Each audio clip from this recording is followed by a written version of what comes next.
morning all of you. In our previous video we have learned what is deadlock, and also we have learned what are the necessary conditions for occurrence of deadlock. Here we will solve one problems regarding this topic, therefore we can make a better concept about this. The first question we are having, that is we are having 3 processes and each required minimum 2 unit of resource. Then the minimum number of resource, therefore deadlock will never occur. While solving this problem, we will first apply hit and trial method, and later on we will derive some formula about this topic.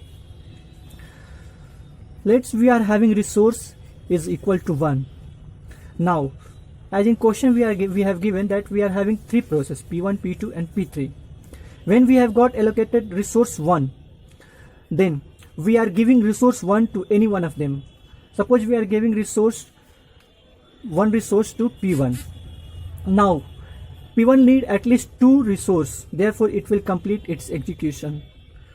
Now, if it got only 1 resource, therefore it will not complete resource. In a similar way, these two got 0 resources, so therefore none of them are completing their execution, therefore deadlock will occur in this situation. Now come second, when we are having resource 2. When we are having number of resources is equal to 2, we find that there are 2 cases arises. In the first case, if we are giving the entire number of resources to this P1, means 2 resources to this P1, we find that the P1 needs 2 resources and got 2 resources. Therefore, the execution of P1 will complete, and this the entire resource will give it to P2. In a similar way, P2 will give to the P3. We find that here in this case, when we are having resource 2, but a specific case, we find that no deadlock is occurring. But in a question it has been asked that the deadlock will never occur. Now the second case, when we are taking the resource is equal to 2, we find that we are giving resource P1 to 1 and P2 1 resource. We find that P1 needs 1 more resource to complete its execution, and similarly P2 also needs 1 more resource to complete its execution. So none of them are completing its execution and waiting for each other for completion. Therefore, again we find that there is a deadlock. So now we will take resource is equal to R3. In R3, if we are taking resource is equal to 3, we find again that there are 2 cases arises. In a first case, we are giving 2 resources to P1 and 1 resource to P2 and P3 0 resource.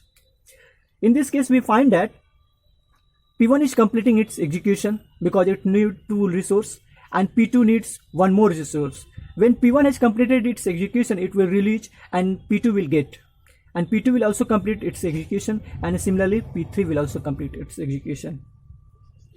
But in one more case, when we are having resource is equal to 3, we find that one more case we are generating. We are giving each one process one resources. In this case, we find that each one of them are holding 1 resource but waiting for 1 more resource, therefore execution will be completed.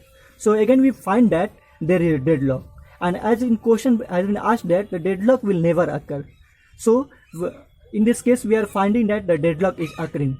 So when we are taking resource 4, now when we are taking resource 4, give it to 1 to each one of the resource, each one of this process, and P1 got 1 more resource. 1, 2, 3 and 4, we are giving 4 resource.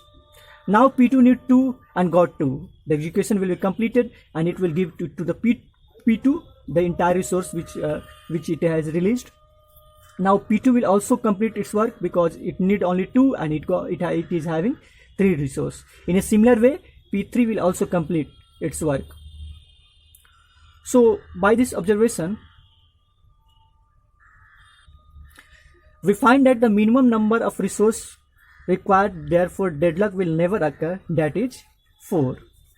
Our answer from this question is 4. This is our answer.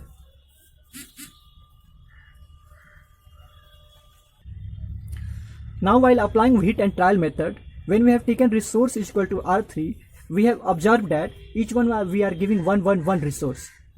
And after that, if we are giving 1 more resource, this we got 3 resources, and after that we are giving 1 more resource, there is no deadlock, means there will be never deadlock. So this is the case when we are giving When we are giving 3 resources, still deadlock. This is the maximum number of resource we are giving and still deadlock. Now for understanding more, a little change in this question. Now in this time we are having 3 process, and each time, now this time required each process 3 unit of resource. Then a minimum number of resource required, therefore deadlock will never occur. In a similar way, applying as we have applied P1, P2 and P3, here are the 3 processes, and we are allocating each one 2, 2, 2, as it required 3 unit of resource. We are allocating 2, 2, 2, 2 resource to each one of them. Now when we are applying 2, 2, 2, 1, 2, 2, 2 resources, we are having total number of 6 resources, and we find that this is the maximum number of resource we have given and still deadlock. For removing a deadlock, we are adding one more resource here. Therefore P1 got 3 resources and it required 3 resources, and P1 will release its resource and P2 will get that resource. Therefore P2 will also complete, and in a similar way P3 will also complete the resources. By these 2 questions we observed that n into r minus 1 plus 1, this is the minimum number of resource required, therefore deadlock will never occur. Here n is the process and r is resource. For clarification, I am writing this formula in a better way. This is our simple formula.